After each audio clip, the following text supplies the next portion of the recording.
सभी को नमस्कार। फिजिक्स ई पाठशाला की यूट्यूब चैनल पर आपका स्वागत है।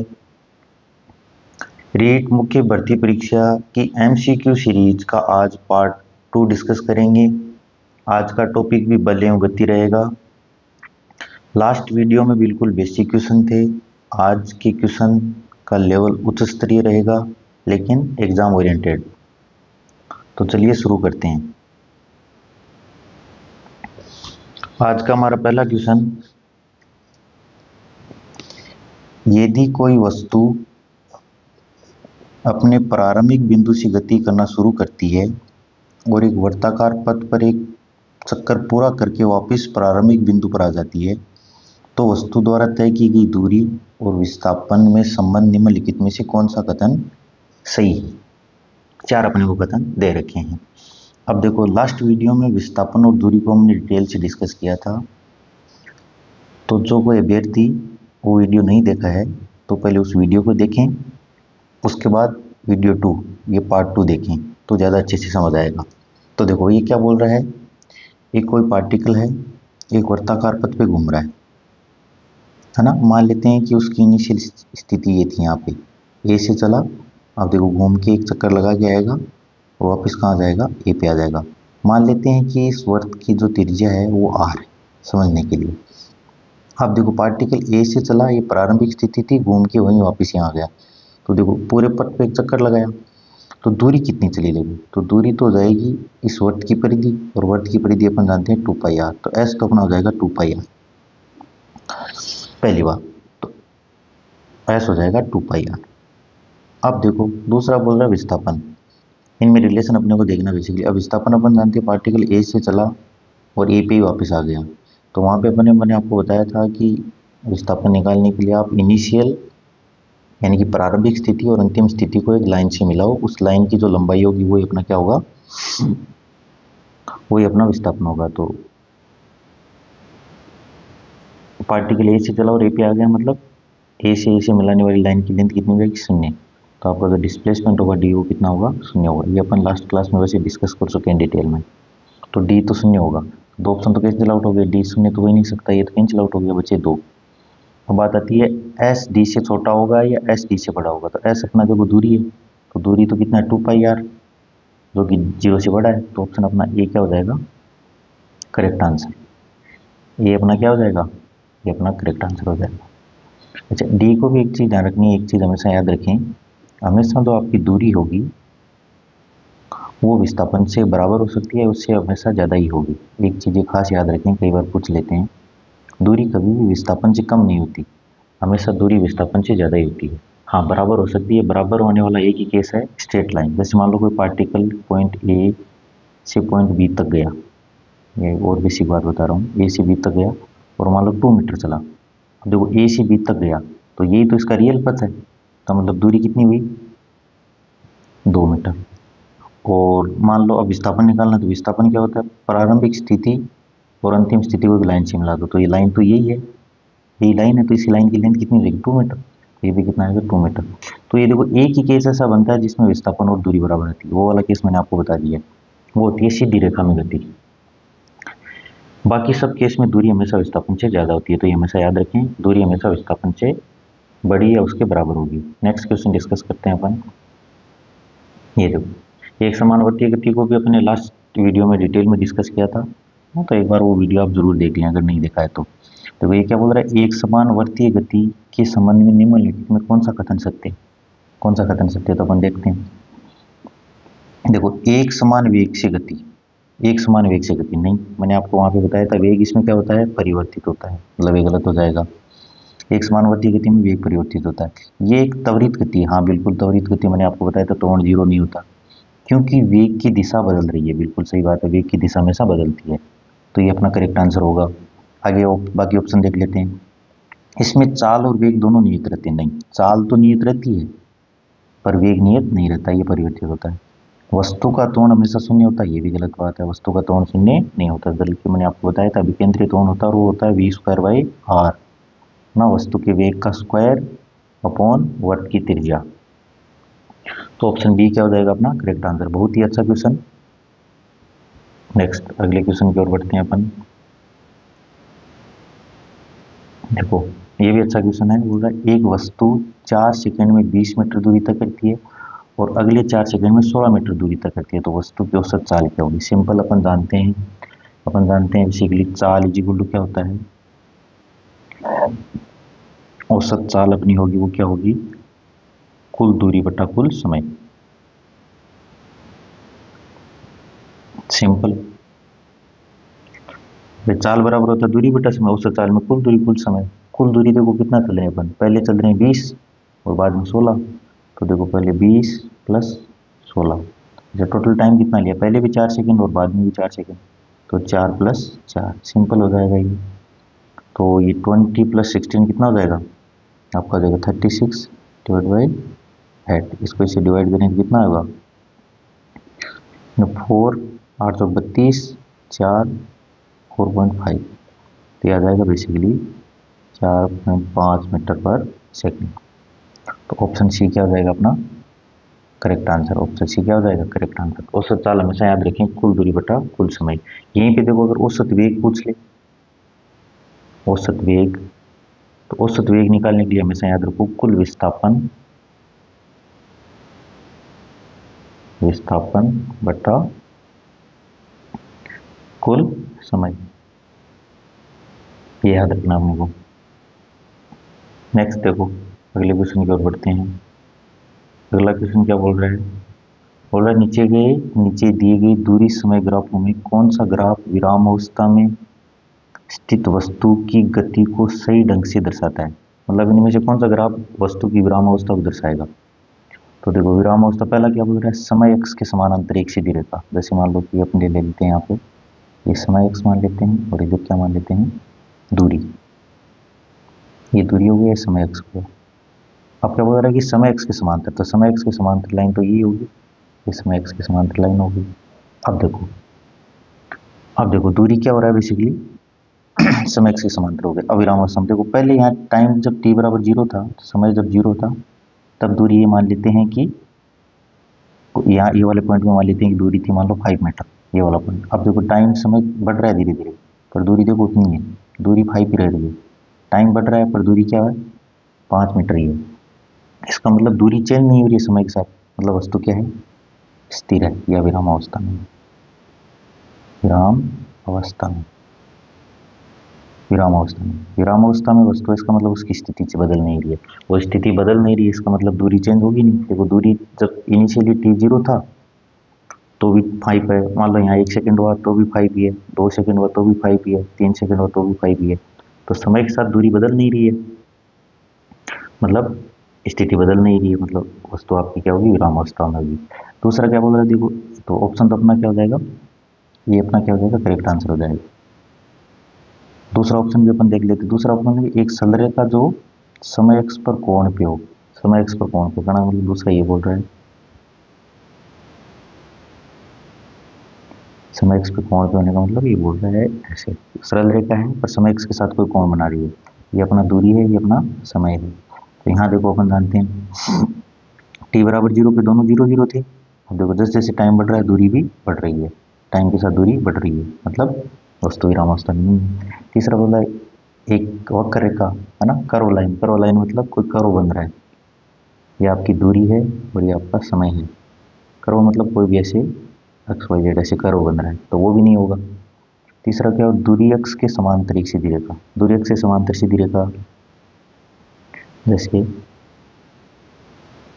दूरी अक्ष से समांतर रेखा आपकी ऐसी हो जाएगी, ये वाली ये दूरी और ये समय, तो ये बोल रहा है दूरी अक्ष के समांतर, दूरी अक्ष के मतलब ये वाली लाइन। अब देखो ये तो पॉसिबल ही नहीं है, ग्राफ पॉसिबल ही नहीं हो सकता, ये ग्राफ ये बता रहा है कि समय फिक्स हो गया, जबकि समय कभी फिक्स होता ही नहीं, तो ऐसा ग्राफ तो कभी पॉसिबल होता ही नहीं है वैसे भी। तो अपना फर्स्ट ऑप्शन क्या हो जाएगा करेक्ट आंसर हो जाएगा। अगले क्वेश्चन की ओर बढ़ते हैं। निम्नलिखित में कौन सी गति दोलनी गति का उदाहरण है, तो आवर्ती गति भी है। अब देखो आवर्ती गति आपको थोड़ा सा समझ आना चाहिए। आवर्ती गति, आवर्ती गति बेसिकली ऐसी गति होती है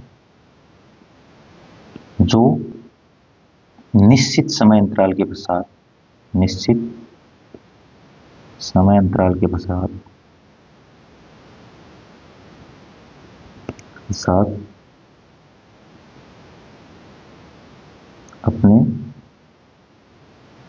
पथ की पुनरावृत्ति करें, अपने पथ की क्या करें, पुनरावृत्ति करें। ऐसी गति को आवर्ती वृद्धि बोला जाता है। अब देखो इसके एग्जाम्पल अपन बहुत सारे जानते हैं। इसका एग्जाम्पल जैसे एक अपन देख लिया, जैसे अपन जानते हैं कि घड़ी में जो आपकी सुई होती है, जैसे सेकंड की सुई होगी उसकी गति, मिनट की सुई उसकी गति, ना घंटे की सुई उसकी गति। जैसे आपकी सेकंड की सुई है वो एक चक्कर पूरा करती है तो कितना टाइम लेती है, 1 मिनट का। ऐसे 1 मिनट वाली जो सुई है वो एक पूरा चक्कर लेती है तो कितना टाइम लेती है, 1 घंटा। ऐसे ही घंटे वाली सुई जब एक पूरा चक्कर पूरा करती है तो कितना समय लेती है, 12 घंटे। सिमिलरली तो वो सारी क्या होगी, आवर्ती गति। ऐसे ही आपकी जो पृथ्वी है उसकी चंद्रमा के चारों ओर, बाकी सारे ग्रह हैं उनकी भी चंद्रमा के चारों ओर, सॉरी आपकी पृथ्वी और बाकी ग्रह की सूर्य के चारों ओर गति, वो भी आपकी आवर्ती गति है ना। कोई भी ऐसी गति जो ना, झूले की गति होगी, बहुत सारी हो सकती हैं। कोई भी ऐसी गति जो अपने निश्चित समय अंतराल बाद अपने पथ की पुनरावृत्ति करते। जैसे घड़ी में आपका पेंडुलम होता है उसकी गति, वो भी देखो अपनी गति को क्या कराता है, हाँ दोहराता है। तो ये सारे किस में आएंगे, आवर्ती गति में आएंगे। और साथ ही साथ बोल रहा दोलनी गति पूछा आपने से, और आवर्ती गति तो देखते हैं।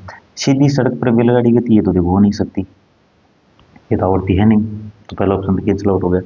अब देखो आगे वाले पे तो साइकिल की पहिए की गति, इसमें कंफ्यूजन हो जाता है। सरल लोलक के गोलक की गति और घड़ी के सेकंड की सुई की नोक की गति। अब ये देखो ये तीनों ही एग्जाम्पल बेसिकली आवर्ती गति के तो हैं। देखो साइकिल के पहिए की गति को अपन अगर साइकिल के पहिए के अगर उसके जो परिधि पर जो कण है उसकी अगर गति को मानेंगे तो वो कैसी होगी, आवर्ती गति होगी। सरल लोलक की गति है, ये भी मैंने आपको बताया आवर्ती गति है। घड़ी के सेकंड की सुई गति, ये भी आपकी क्या है, आवर्ती गति है। पर आपसे पूछा है दोलन गति, इनमें से दोलन गति आपकी होगी डी, सॉरी वो होगी आपकी दोलन गति होगी आपकी सरल लोलक की गति। देखो इसमें आपको डिफरेंस बना दे। आवर्ती का तो बेसिक मतलब होता है कोई भी समय, देखो ये तीनों ही आवर्ती गति हैं। देखो बी, सी और डी, ये तीनों ही एग्जाम्पल कैसी गति है, आवर्ती गति है। ये आपको एग्जाम्पल समझ आना चाहिए, थोड़ा सा कंफ्यूजन रहता है कई बार। बट एक खास बात क्या है, ये तो तीनों आवर्ती गति हैं, पर ये पूछा है दोलनी गति। दोलनी गति कौन सी होती है, दोलनी गति में क्या होता है, किसी बिंदु के इर्द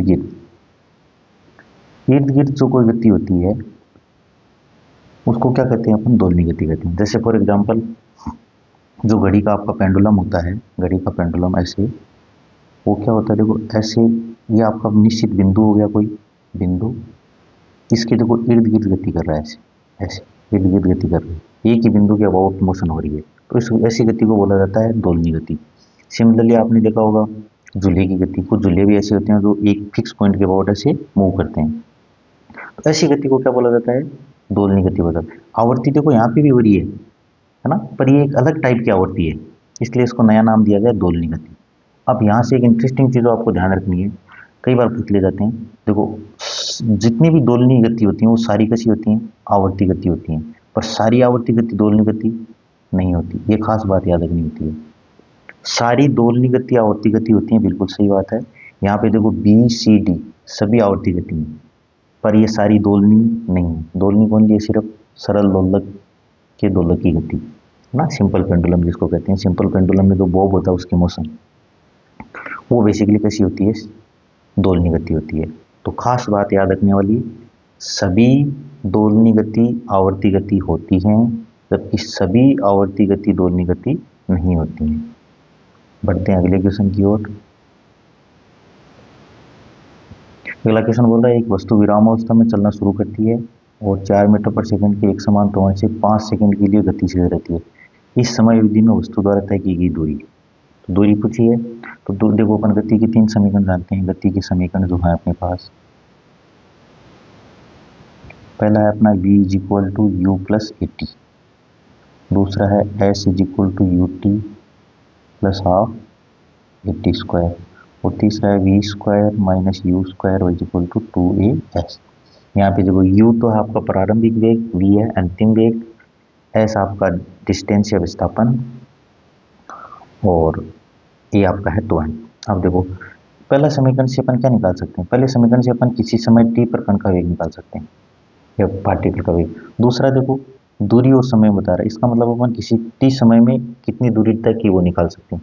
तीसरे से किसी एस दूरी पे अपनी रफ्तार क्या है वो अपन निकाल सकते हैं। अभी अपने को क्वेश्चन में क्या पूछ रहा है, 5 सेकंड में कितनी दूरी तक करेगा, मतलब अपन कौन सा इक्वेशन यूज करेंगे, सेकंड वाला।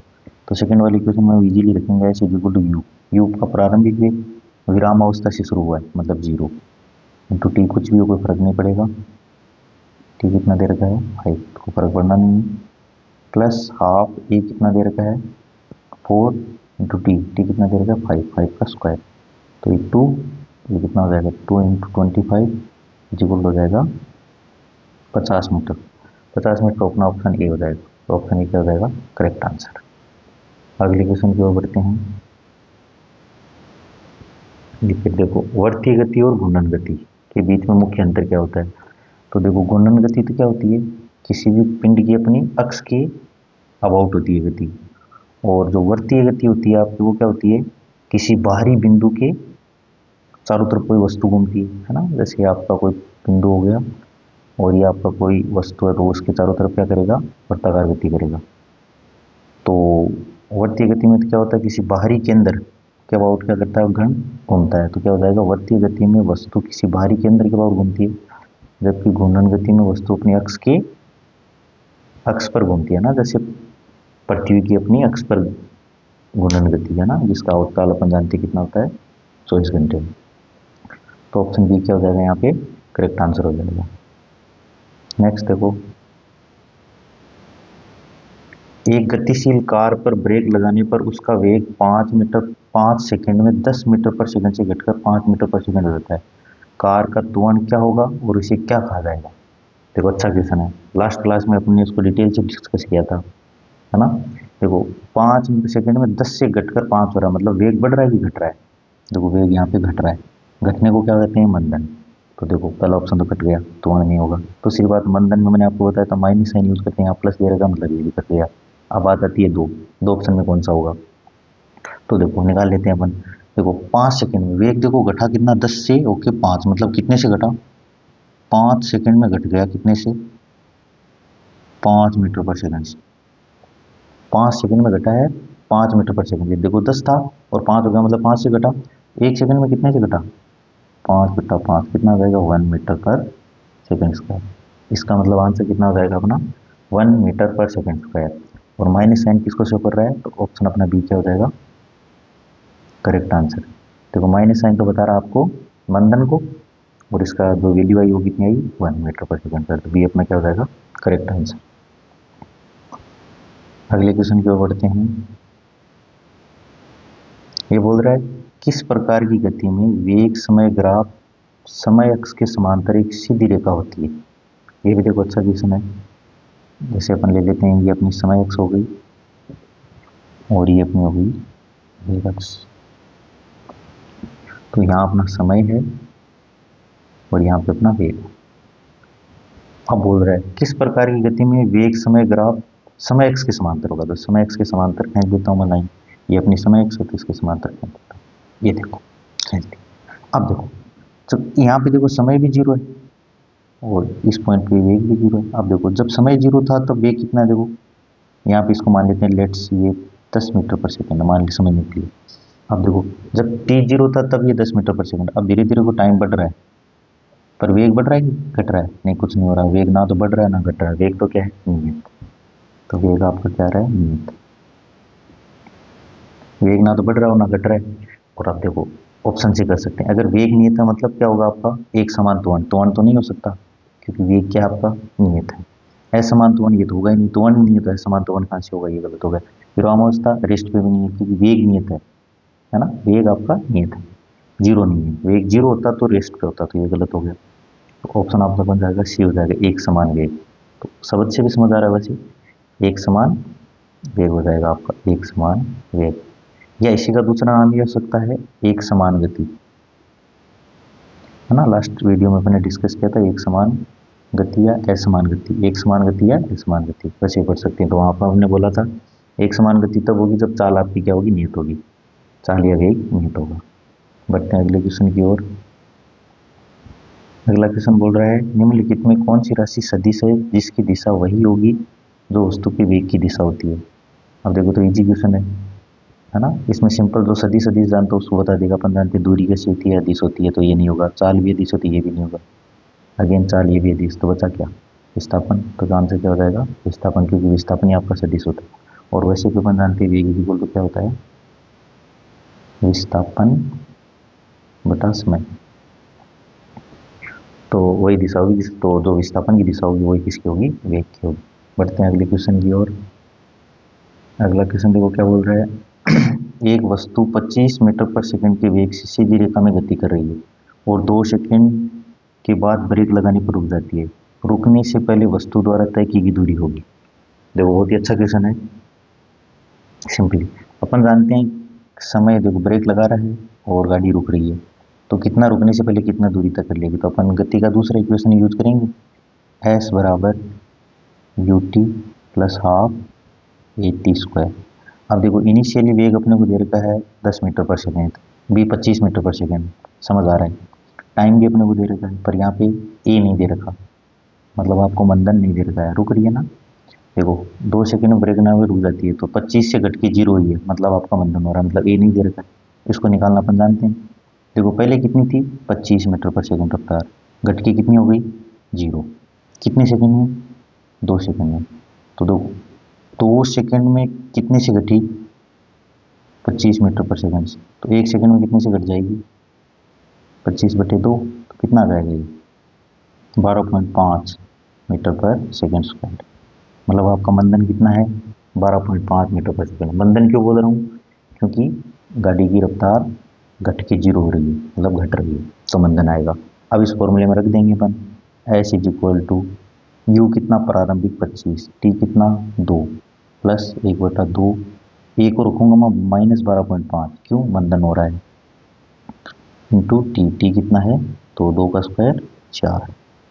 तो देखो इसको आगे सोल्व करेंगे कितना आ जाएगा, ये एस इज इक्वल टू कितना आएगा, ये यहाँ से हो जाएगा 50 और ये -2 25, इसको सोल्व करने पर कितना आएगा, 25 मिनट। तो अपना आंसर क्या हो जाएगा,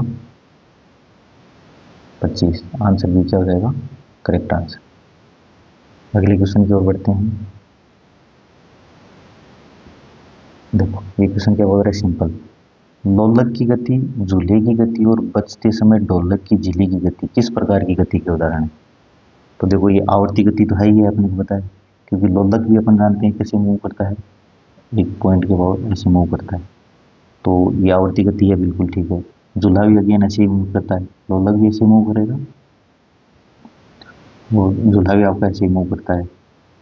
सब इसके बाद देखो ढोलक के झिल्ली पर, ढोलक पे जब अपन मारते हैं तो वो वाइब्रेट करता है, वो भी अपनी एक ही जगह पे है ना, एक ही पॉइंट के इर्द गिर्द वाइब्रेट करता है, तो वो भी कैसा हो गया, आवर्ती। ये सारी आवर्ती गति है, पहली बात तो आवर्ती तो है ही है। आवर्ती के साथ साथ कैसी गति है, दोलनी गति भी है, क्योंकि ये एक ही पॉइंट के अबाउट हो रही है सारी, ये भी एक ही पॉइंट, झूला भी और ये भी, तो दोलनी भी है। देखो अपन जानते हैं जो दोलनी गति होती है वो आवर्ती होती है, तो ये सारी एग्जाम्पल हो, दोलनी गति भी है और आपकी कैसी है, आवर्ती गति भी है।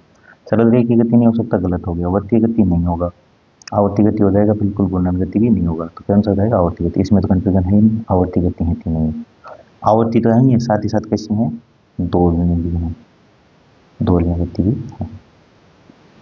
तो ये थे कुछ एमसीक्यूज बल एवं गति के सेकंड पार्ट के। अगले पार्ट में फिर अपन थोड़ा सा लेवल अपग्रेड करेंगे और कुछ अच्छे क्वेश्चन डिस्कस करेंगे। तब तक के लिए जय हिंद, जय भारत।